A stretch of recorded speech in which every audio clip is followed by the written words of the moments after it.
دې وخت کې وطن کور پېښور کې موجود یو. موږ سره دې وخت کې ډاکټر فاروق ولاړ دی. نو د هغه نه به تپوس کوو چې نن د پروګرام باره کې د معنی پښتو ژبه باره کې دلته وطن کور پېښور کې پروګرام دی، دې باره کې به تاسو دې باره کې څه وایئ؟ ډېره مننه. چونکې په ټوله نړۍ کې په 21 فروری باندې د مورنو ژبو ورځ لمانځل کېږي.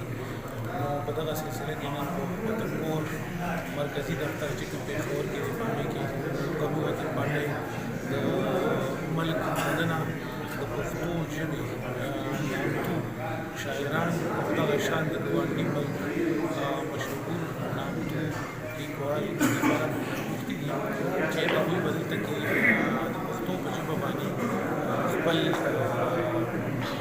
خبرې کوي او مشاعره دستوره ده، په هغې کې خپل کلمې پیش کوي.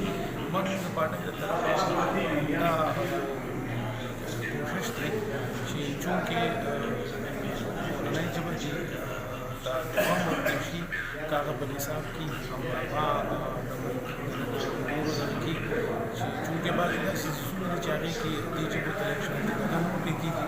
باقي قومي وطن پارټۍ د پښتو ژبې سره د ټولو ژبو ډېر عزت کوي او دې ټولو ژبو له دې هغه شان حیثیت ورکړي شي سره چې د نورو ژبو